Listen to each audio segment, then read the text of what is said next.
சூப்பரான ப்ரோமோ வந்திருக்குன்னே சொல்லலாம். மிஸ் பண்ணாம ஃபுல்லோடையும் கேளுங்க. என்ன காரணம்னே தெரியல. விசியே வந்து சுத்தமா போமாட்டேங்குது. பார்க்கலாம் லைக் பண்ணிட்டு பார்த்தீங்கன்னா, எனக்கு கொஞ்சம் பேச வந்து முட்டிட்டா இருக்கும். நம்ம சீனு மாட்டுக்கு வந்து பேசிட்டு இருக்காங்க. "அத்தை, நம்ம எல்லாரும் சேர்ந்து தனாவ பார்த்துட்டு வந்துரலாமா?" "ஆமாம்ப்பா, தனாவ பார்த்துட்டு வந்துரணும். நீங்க ரகுராம் கிட்ட வந்து பேசுனீங்களா?" "நீ வேற சீனு, ரகுராமுக்கு எதுவும் தெரியாதுன்னு தானே நெனச்சோம். எல்லாமே வந்து தெரியுமா?" "என்ன சொல்றீங்க?"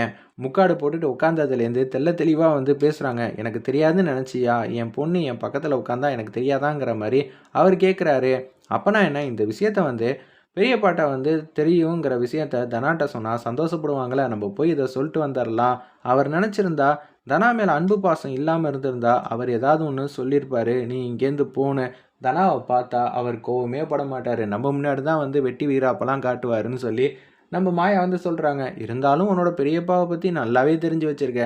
அவர பத்தி தெரியாதா? சீனு முன்னாடியும் சரி, தனா முன்னாடியும் அவர் கோவப்படவே மாட்டாரு. அப்படின்னு சொல்லி சந்தோஷமா வந்து பேசுறாங்க. சரி, நம்ம எதுக்கும் இந்த விஷயத்த தனா கிட்ட ஃபோன் அடிச்சு சொல்லுவோமா? தனா கிட்ட ஃபோன் அடிச்சு சொல்றத விட, நம்ம நேர்ல போய் பார்த்து சொன்னா, ரகுராம் மனசுல நீ தான் இருக்கன்னு நிரூபிச்சிரலாம். அவளும் சந்தோஷத்த நேர்ல பார்த்த மாரி இருக்கும். சரி, நம்ம தனாட்ட வந்து போய் பார்த்து பேசுவோம்ன்னு சொல்லிட்டு, 3 பேரும் கோயிலுக்கு போறோம்ன்னு பொய் சொல்லிட்டு தான் போணும்னு சொல்லிட்டு, அப்படியே 3 பேரும் வந்து போயிட்டுருக்காங்க.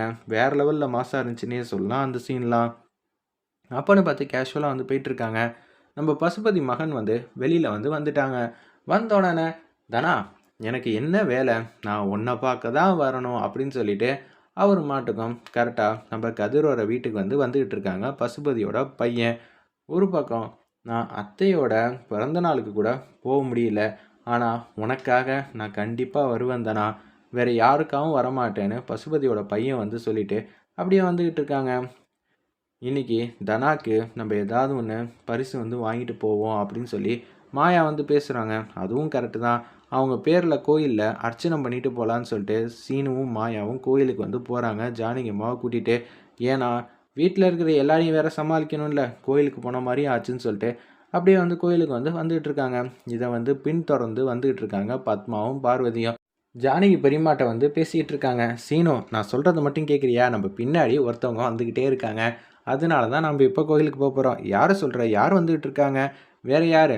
அம்மாவும் சித்தியும் தான் வந்துகிட்டு இருக்காங்கன்னு நம்ம மாயா வந்து பேசிகிட்டு இருக்காங்க." வேற லெவல் இருந்துச்சுன்னே சொல்லலாம். "அப்படியா சொல்கிறேன்னு?" சொல்லிட்டு சீனுவை வந்து திரும்பி பார்க்காம கண்ணாடி வழியாக வந்து பார்க்குறாங்க. சரி வாங்க, நம்ம மாட்டுக்கு போவோம். இவங்களுக்கு வேறு வேலையே இல்லையா அப்படின்னு சொல்லிட்டு கோயிலில் நல்லபடியாக வந்து அர்ச்சனையெல்லாம் பண்ணிவிட்டு அப்படியே கேஷுவலாக உட்காந்துட்டு இருக்காங்க. நம்ம இன்னும் இங்கே ஒரு 108 வாட்டி வந்து கோயிலையே சுற்றணும் அப்படின்னு சொல்லும்போது, "ஓ, 108 வாட்டியா? இவங்க கோயிலில் தான் இருக்காங்க. நம்ம மாட்டுக்கு வீட்டுக்கு போவோம்னு" சொல்லிட்டு இவங்க 2 பேரும் வீட்டுக்கு வந்து போயிடுறாங்க. "பாத்தியா, இப்போ என்னென்ன வேலையெல்லாம் வந்து பண்ணிக்கிட்டு இருக்காங்க." அப்படின்னு சொல்லி யோசிக்கும்போது, தனா வீட்டுக்கு போகலான்னு இவங்க கால்நடையாக வந்து நடந்து அப்படியே போயிட்டுருக்காங்க. அப்பன்னு பார்த்து கதிர் வந்து பேசிகிட்டு இருக்காங்க. "எப்படியோ நீ உங்கள் அப்பாக்காக என்னென்ன செய்யணும்னு நினச்சியோ அதெல்லாம் நல்ல விதமாக செஞ்சுட்ட. எனக்கு ரொம்பவே சந்தோஷமாக இருக்குது தானா." அப்படின்னு சொல்லும்போது, "எல்லாம் கதிர், உன்னோட ஆதரவு இல்லைனா என்னால் நிம்மதியாக சந்தோஷமாக இருக்க முடியாது. இன்னொன்று, நான் போட்டியிலலாம் வந்து கலந்துக்கணும். அதுலலாம் ஜெயிக்கணும். ஜெயிச்சாலே எனக்கு ரொம்பவே சந்தோஷமாக இருக்கும்." அப்படின்னு சொல்லிட்டு இருக்காங்க. "சூப்பர் தானா. சரிப்பா, நீ எப்படியெல்லாம் வந்து வேலை பார்த்துக்கிட்டு இருக்க? நல்லா போகுதா?" அப்படின்னு சொன்னோன்னே, "அதெல்லாம் கிடக்குது." அப்படின்னு சொல்லிட்டு அவங்க 2 பேரும் வந்து ரொமான்டிக்காக வந்து பேசுகிறாங்க. உடனே தனா வந்து ஹக் பண்ணிட்டு அப்படியே வந்து கிட்டக்க வராங்க. "என்னடா, என்னடா வேணும் உனக்கு?" அப்படின்னு சொல்லி அவங்க 2 பேரும் கேட்டுட்டு இருக்கிறப்ப, "டேய், இங்கே பாரேன்." அப்படின்னு சொன்னோன்னே டக்குன்னு வந்து தனா வந்து தள்ளி போகிறாங்க. "எனக்கு இது மாதிரி ஒரு கீழ் வீட்டு அக்கா வந்து கூப்பிட்டுருந்தாங்க. போய் வாங்கிட்டு வா." அப்படின்னு சொன்னோன்னே எதார்த்தமாக வெளியே வந்து வந்துகிட்டு இருக்காங்க. அந்த இடத்துல தூரமாக சீனு வந்து வரத வந்து தெரியுது. "என்னது எல்லாரும் வராங்களே!" அப்படின்னு சொல்லிட்டு, "என்ன அத்த திடீர்னு இந்த பக்கம் வந்திருக்கீங்க?" "சும்மா தான்ப்பா, உன்னையும் தனாவையும் பார்த்துட்டு போலான்னு வந்திருக்கேன். அது மட்டும் இல்லாமல் உங்கள் 2 பேருக்கும் ஒரு சந்தோஷமான விஷயத்த வந்து சொல்லிட்டு போலான்னு தான் வந்தேன்னு." அப்படியே கேஷுவலாக வந்து பேச்ச ஆரம்பிக்கிறாங்க. "அப்படியா அத்த, நீங்கள் சொன்னாலே வந்து சந்தோஷம் தான்." அப்படின்னு சொல்லிட்டு பேசிகிட்டு இருக்கிறப்ப, பசுபதியோட பையன் வந்து ஜன்னல் வழியா பார்க்குறாங்க. இவ்வளோ நேரம் வந்து அங்கே தான் நின்று ஒளிஞ்சிக்கிட்டு இருந்தாங்க. கதிர் எப்போ தான் போவாங்கன்னு பார்த்த உடனே பசுபதியோட பையன் அப்படியே சத்தம் போடாமல் கதவை திறந்துட்டு அப்படியே உள்ளே வராங்க.